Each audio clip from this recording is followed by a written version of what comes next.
인도의 아무 증거 아니 되어도 믿음만을 가지고서 늘 걸으며 이 귀에 아무 소리 아니 들려도 하나님의 약속 위에 서리라. 걸어가세 믿음 위에 서서 나가세 의심 버리고 걸어가세 믿음 위에 서서 눈과 귀에 아무 증거 없어도. 할렐루야. 하나님을 찬양합니다. 많은 어려움과 힘든 가운데 있어도 하나님은 지키시고 축복하시고 인도하십니다. 우리의 삶의 많은 부분들을 도와주시고 또 우리 기도를 응답하신다고 약속하셨고 또 하나님께서는 불꽃 같은 눈으로 우리를 채워주시며 또 우리를 회복시키시는 좋으신 아버지 하나님이십니다. 오늘 5월 5일 어린이날이죠. 정말 우리들의 다음 세대가 주님의 은혜 가운데서 또한 축복 가운데서 성장해 가는 것을 보면은 정말 그것보다 기쁜 일이 없죠. 우리들의 자녀 세대가 잘 되는 것보다 귀중한 일이 뭐가 있겠습니까? 우리들의 삶보다도 우리들의 자녀들의 세대가 더 큰 축복 가운데 나가도록 우리들은 항상 이 부분들을 혹시 나 때문에 우리들의 자녀들의 삶의 축복이 하나님의 돌보심과 도우심이 방해되는, 그것을 방해하는 요소가 나에게 있지 않을까 항상 두려움으로 우리들 자신을 돌아보는 우리 귀한 성도님들 되시기를 바랍니다. 오늘은 어제 이어서 이제 모세의 모범 이제 두 번째 시간으로서 어저께는 바로 모세의 부모님의 믿음에 대한 이야기를 생각해 보았고요. 오늘은 모세의 모범 두 번째 시간으로서 모세가 직면했던 문제, 믿음으로 자기 자신을 바라봐야 됐던 문제 하는, 다시 말하자면 나는 누구인가 라고 하는 것을 오늘 같이 한번 생각해 보려고 합니다. 히브리서 11장 24절 26절에 보면은 믿음으로 모세는 성장한 뒤 파라오의 아들, 파라오 딸의 바로 공주의 아들이라 불리는 것을 거절하였습니다 라는 말이 되어 있습니다. 그리고 25절 26절에 보면은 잠시 동안 죄의 즐거움을 누리기보다는 하나님의 백성과 함께 고난받는 것을 택하였고 이집트의 온갖 보물을 가지는 것보다 그리스도를 위해 고난받는 것이 더 낫다라고 생각하였다라고 평가하고 있습니다. 히브리서 기자가 모세의 생애를 놓고 평가한 내용이죠. 그래서 이 말씀을 보면은 우리가 무엇을 생각하게 되냐면 모세가 이제 어렸을 때 우리가 알다시피 모세는 모세의 어머니의 친어머니 손에서 자랐죠. 근데 성경에 보면은 젖을 뗄 때가 되었을 때 왕의 딸 공주가 모세를 데려간 것을 보게 됩니다. 그래서 모세 자신의 삶을 보면은요, 참 생각해야 할 분야가 많아요. 왜냐하면은요, 모세의 출생은 히브리인, 유대인이에요. 그리고 모세가 호적에는 어떻게 올라가 있냐면은 바로 공주의 아들로 올라가 있습니다. 그 당시에 히브리라고 하는 것은 알다시피 노예예요. 노예의 아들로 태어났습니다. 그런데 그리고 친모로부터 양육해서 젖을 때까지 양육을 받았고 그리고 나서 젖을 떼고 난 다음에 바로 공주가 데려갔습니다. 그러고 나서 재밌는 표현이 중요한 게 나오는 게 바로 뭐냐면 이 파라오의 딸인 공주가 모세의 이름을 지어줬다라는 것이죠.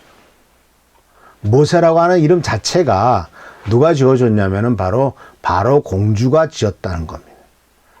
그러니까 유대인이 지은 이름이 아니에요. 물에서 건졌다라고 하는 뜻이라죠. 모세가 바로의 딸이 지었단 말이죠. 그러니까 그가 직면한 것이 바로 뭐냐면 정체성의 갈등이에요. 나는 유대인의 아들인가 아니면 왕자인가, 바로 공주의 아들인가. 전에 만화 영화로서 이집트의 왕자라고 하는 만화 영화가 만들어진 적이 있었죠. 모세를 그렇게 표현했습니다. 이집트의 왕자로. 그냥 보통 표현이 아니라 이집트의 왕자로 표현해가지고 그가 어떻게 우여곡절하게 해서 이스라엘 민족을 구원하게 됐느냐 하는 이야기가 거기 실려져 있는데 아마 이러한 정체성의 갈등, 나는 종의 아들인가 아니면 왕자인가 라고 하는 이러한 갈등을 모세는 틀림없이 가졌을 것이라고 보게 됩니다. 그런데 24절의 말씀에 보면은 성장한 뒤 바로 딸의 아들이라 불리는 것을 거절했대요. 거절했다고 합니다. 그러니까 이것은 물론 공식적으로 그는 선포한 것은 없었지만은 그러나 이 사도행전에 이제 7장에 보면은 사도행전에 누가가 이 바로를 누가가 이제 사도행전 7장을 썼잖아요. 근데 이 사도행전 7장 말씀은 아시다시피 그 스데반이라고 하는 사람이 일곱 집사 중에 하나였던 스데반이 한 설교 내용이에요. 이 스데반의 설교 속에서 모세를 이렇게 해석을 했습니다. 모세는 이집트 사람들의 모든 지혜를 배워 말이나 행동에서 뛰어난 능력을 나타냈습니다. 모세가 40세가 되었을 때 그는 자기 동족인 이스라엘 백성을 돌보아야겠다는 마음이 들었습니다. 이제 이게 장성했을 때 자기가 바로 왕의 딸이라, 바로 왕 딸의 아들이라, 왕자다라는 것을 거절했다라고 하는 것은 같은 이렇게 이제 40세란 말로 구체적으로 표현하고 있는 것을 보게 됩니다. 그래서 여기서 잠깐 한번 생각해 볼 수 있는 것이 바로 뭐냐면 이 모세가 직면하고 있었던 바로 왕의 딸, 바로 왕의 딸의 아들로서의 삶, 즉 왕자로서의 삶을 선택할 것이냐, 아니면은 히브리 노예의 아들로서의 삶을 선택할 것이냐 하는 그 기로에 섰을 때 이 바로 공주의 아들로서의 삶과 히브리 노예 아들로서의 삶을 한번 비교해 보기를 부탁드립니다. 한번 생각해 볼까 합니다. 왜냐하면은 저와 여러분도 어떤 때 이러한 말하자면은 도전에 부딪힐 때가 있거든요. 하나님의 아들로서 이 세상을 살아갈 것이냐, 하나님의 딸로서 이 세상을 살아갈 것이냐, 아니면 이 세상에서 승승장구해서 성공한 사람처럼 살아가기를 원하는가? 이런 기로에 서게 됐을 때죠. 근데 보세요. 바로 공주의 아들로서 삶은 정말 어떻겠습니까? 지금 이제 우린 전 세계에서 굉장히 큰 부자들이 많은데 그들 중에서도 아주 부자들만 모여있는 가문이 있죠. 그게 바로 뭐냐면은 사우디아라비아의 왕자들의 가문이나 아랍에미리트에 나오는 토호국, 7개의 나라가 합친 토호국의 그 통치자들의 가문, 상상을 초월하죠. 그중에 한 사람 이름은 또 뭐 비슷비슷하지만 기억이 안 나지만 한 사람의 집이 그 궁궐같이 지은 집인데 그 집의 값이 4,700억이라든가 집 한 채가, 그 사람이 사는 집이. 생각해 보세요. 그 모세가 살던 시대에는 물론 그 전에 피라미드가 만들어졌다고 보이지만은 그 피라미드를 지을 수 있을 정도의 권력과 재산. 상상이나 가시나요? 그러니까 이 바로의 공주의 아들이라고 하는 것은 정말 그 삶의 모습이 최고의 자리에서 하고 싶은 거 다 하고, 누리고 싶은 거 다 하고, 하고 싶은 거 다 할 수 있는 삶. 돈이 부족했겠습니까? 인간의 쾌락으로서 즐길 수 있는 것이 부족했겠습니까? 아무것도 부족함이 없는 정말 럭셔리하고 정말 많은 사람들로부터 인정받고 정말 그 권력도 있고 잘하면은 또 바로 왕도 될 수 있는 파라오라고 하는 정말 그 엄청난 자리에도 들어갈 수 있는 그와 같은 삶을 선택할 것이냐, 아니면 히브리 노예로서의 삶을 선택할 것이냐라는 것입니다. 그런데 재미있는 것은 바로 공주의 아들로서의 삶을 뭐라고 표현하고 있냐면 잠시 동안 죄의 즐거움이라고 그랬고요. 이집트의 재물, 이집트의 온갖 재물보다도 그리스도를 위해 받는 고난이 더 낫다라는 평가를 내렸다는 것이죠. 이것은 사도 바울이 내가 집안이나 가문이, 집안 또는 학벌 또는 열심 또는 그런 시족 또는 뭐 그런 모든 것들을 비교했을 때 나는 정말 세상에서 뒤떨어질 것이 없을 만큼 대단한 사람이다. 그러나 예수 그리스도를 아는 지식이 가장 고상하기 때문에 내가 이 모든 것들을 분뇨와 같이 버린다라고 말했던 것과 비슷한 패턴이라고 볼 수가 있습니다. 즉 죄의 즐거움보다는 하나님의 백성과 함께 누리는 고난이 더 귀중하다. 그리고 온갖 재물보다도 그리스도를 위해서 받는 고난이 더 낫다. 그러니까 죄의 즐거움, 온갖 보물과 비교되는 과정에서 이 고난이라고 하는 것을 선택하는, 이것은 누구도 그렇게 하기가 쉽지 않죠. 어리석은 일이라고 보겠죠, 세상 사람들은. 그런데 왜냐하면은 이런 모든 것들은 잠시 잠깐이라는 것을 알기 때문에 그렇다는 것이죠. 누가복음 12장 15절 말씀에 무슨 말씀이냐면은 사람의 그 가치는 그의 소유의 풍성함에 있지 않다. 이 사람이 정말 얼마나 가치 있는 존재냐 하는 것은 그가 얼마나 많은 재산을 갖고 있느냐 하는 것에 달려있지 않다는 겁니다. 세상은 그래요. 그래서 세상에서 정말 집안에서 태어나는 바람에 자기가 번 것도 아닌데 엄청나게 큰 돈이 있었던 여자가 하나 있었습니다. 페리스 힐튼이라고 유명한 힐튼 호텔 또는 힐튼 백화점의 그 할아버지가 창시자였는데 이제 손녀딸에게 이런 재산이 이제 물려지게 됐죠. 그러니까 태어날 때부터 말 그대로 금수저가 아니라 다이아몬드 수저를 물고 태어난 사람이죠. 그런데 걱정 없고 아무것도 없으니까 개망나니 짓을 하는 거예요. 여자가. 그러니까 한 번은 꽤 오래된 얘기죠. 그러면서도 계속 그 텔레비전에서 뉴스에서는 그 여자 얘기가 나오니까 그 여자의 소식을 전하던 그 여자 앵커가 화를 벌컥 내면서 내 이 쓰레기 같은 소식을 저런 쓰레기 같은 여자의 쓰레기 같은 일을 왜 동네 사람들한테 뉴스로 알려야 되느냐라고 엄청나게 화를 낸 적도 있습니다. 좀 올바른 거죠. 쓰레기 같은 얘기를 뉴스거리라고 돈 많은 어마어마하게 있는 부자의 이야기니까 그 가십거리로 그럼 무슨 의미가 있다고. 그래서 성경은 분명히 말합니다. 이런 것들 다 쓸모없다. 그렇게 말하는데 이 모세도 아니다. 나는 바로 왕의 딸의 아들로서 사는 것보다도 나는 히브리 노예 아들로서의 삶을 선택하겠다라고 했다는 것입니다. 그러니까 히브리 노예 아들은 하나님의 백성과 함께 학대를 받게 되죠. 그리고 성경 말씀에 보면은 하나님의 백성과 함께 학대를 받고 그리스도를 위해서 고난을 받는다.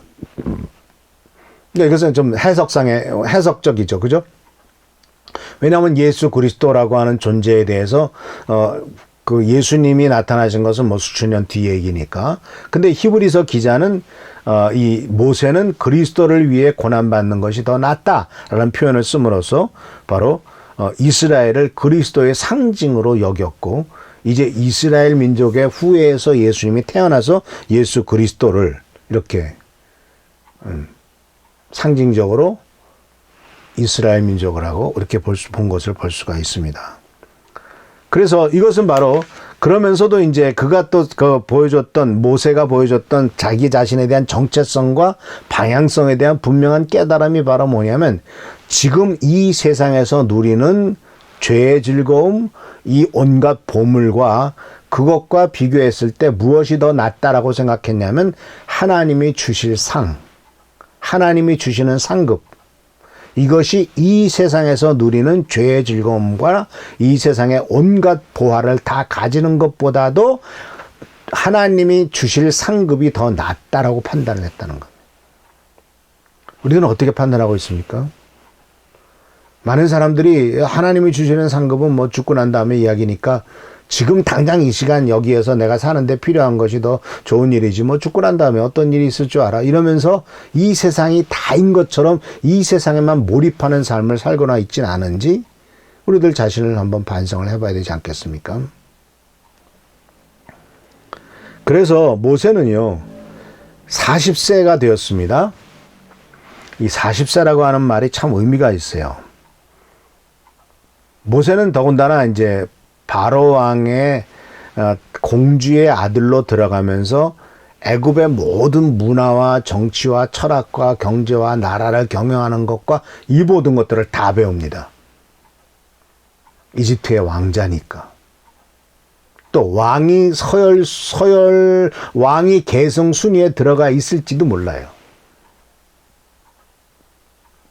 그런데 그 40세의 모세라고 하는 것은 모든 것을 갖고 있는 상황입니다. 권력 있죠. 재물 있죠. 쾌락 있죠. 그 나이에 필요한 것들을 다 갖고 있어요. 자, 이것을 계속 갖고 있을 거냐? 이것을 내 던질 거냐. 근데 그 모세가 선택했던 중요한 그 이슈는 바로 뭐냐면 자기 백성, 그러니까 자기 40세가 되었을 때 자기 동족인 이스라엘 백성을 돌아보아야 되겠다는 마음이 들었다. 언제? 40세 때. 모든 것을 다 갖고 있고 누리고 있고 즐거움, 그리고 정말 인생의 최고점에 이르렀을 때 그가 깨달은 것은 바로 뭐냐면 자기 동족의, 지금 노예로서 고생하고 노예로서 이집트 사람들에게 무시당하고 계속 채찍질 당하는 그 동족을 돌아볼 마음이 생겼다는 것. 그걸 그냥 무시하고 그냥 자기 편한 대로만 살아도 될 것이고, 그렇게 산다고 해서 그 사람 보고 누가 뭐라고 할 사람도 없었을 겁니다. 그런데 이런 상황은 꼭 누구랑 비슷하냐면 느헤미야랑 비슷해요. 느헤미야도 자기 종족의 이스라엘 민족이 지금 70년 동안에 되는 포로 생활 끝나고 돌아간 다음에 돌아가서 어떤 상황이 있느냐 하는 것을 이제 형제로부터 듣잖아요. 이미 그는 말하자면 권력의 정점에 있는, 왕 밑에서 바로 있는 권력의 정점에 있는 자리였습니다. 왕 바로 옆에, 항상 최고 권력자 옆에 붙어 있는 사람이 권력이 센 거잖아요. 그런 자리에 있었기 때문에 그는 그냥 눈을 찡긋 갖고 그냥 몇 푼 보내주면서 너네들 알아서 그거 해봐 할 수도 있는 것이고, 뭐 좀 도와줄까? 이러면서 우리 민족을 위해서 뭐 좀 할까? 그런 수준으로서 그냥 하고, 자기는 그냥 그 자리를 보존해서 평생 동안 아무 걱정 없이 살 수도 있었지만, 느헤미야는 왕에게 친히 내가 그곳에 가서 그 일을 해야 되겠다라고 하는 요청을 하게 되죠. 편한 자리를 파헤치고 편한 자리를 물리치고 백성들과 함께 가서 고난을 당하는 자리를 선택한 겁니다. 느헤미야도. 그러다 보니까 갖은 권모술수에 휘달리게 되죠. 또 적들이 적들이 또 뭐 계속 참소하고 문제를 일으키죠. 또 내부적으로도 많은 문제가 일어나죠. 얼마나 골치 아픈지 몰라요. 느헤미야서 읽어보면은. 그럼에도 불구하고 그는 하나님을 철저히 의지하고 따라감으로써 짧은 기간 안에 그 모든 일들을 성취하지 않습니까? 그러니까 느헤미야나 모세나 좋은 자리, 괜찮은 곳, 정말 괜찮은 정도가 아니죠. 정말 모든 사람이 바라보는 그러한 곳에 이미 도달했음에도 불구하고 그 자리를 박차고 나와서 하나님께서 원하시는 일을 하기 위해서 나왔다라고 하는 것. 이것이 바로 나는 누구냐라는 정체성이 정확하게 설립되어 있어야만, 확립되어 있어야만 가능하다라는 것. 그래서 느헤미야도 분명히 자기가 유대인이란 것을 잊지 않았고, 모세도 자기가 히브리인이란 것을 절대로 잊지 않았습니다. 모세가 선택할 수 있는 길도 있었죠. 물론 모세는 바로 왕이 될 수도 있었지 않겠습니까?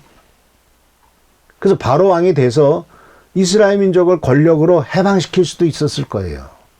돌아가라. 그러나 중요한 것은 바로 뭐냐면 하나님께서 원하시는 것이 무엇이냐라는 것을 깨닫고 하나님의 방법이 무엇이냐라고 하는 것을 깨달았다는 것이죠. 하나님께서는 모세가 바로 왕으로서 또는 바로 왕 공주의 아들로서 왕자로서 그 자리에 머물기를 원치 않으셨다라는 것. 동시에 이것은 하나님께서는 인간의 권력을 통해서 자기가 원하시는 일을 하시지는 않는다라는 것을 보여주는 것입니다.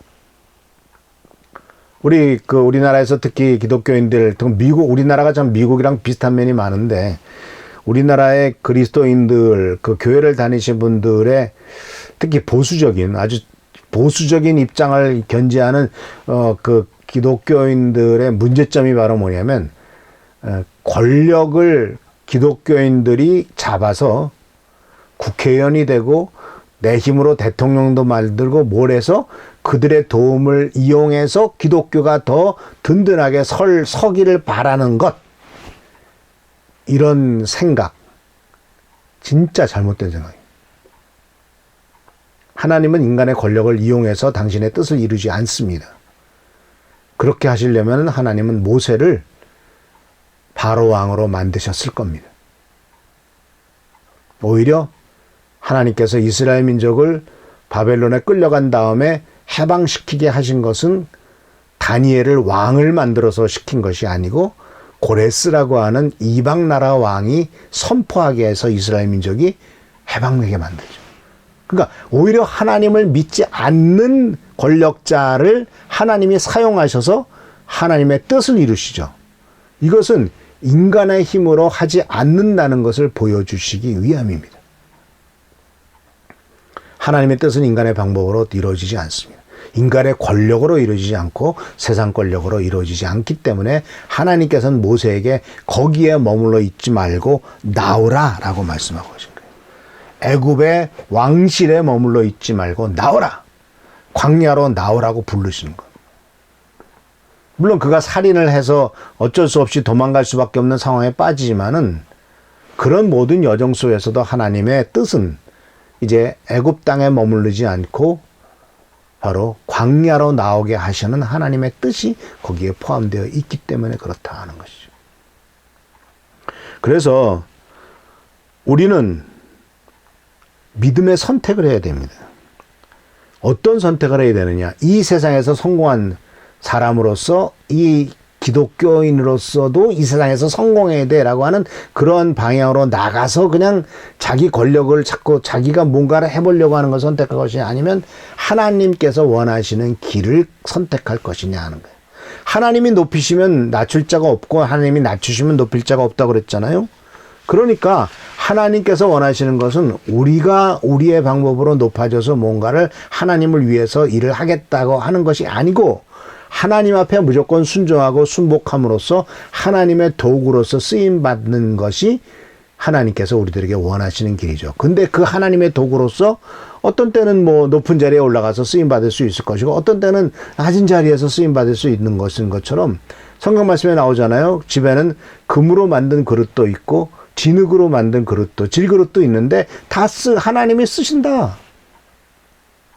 중요한 것은 하나님의 쓰임을 받는다는 것이지, 이게 금그릇이냐 질그릇이냐 놋그릇이냐 하는 그 그릇 자체의 가치에 평가를 두지 말라는 것이죠.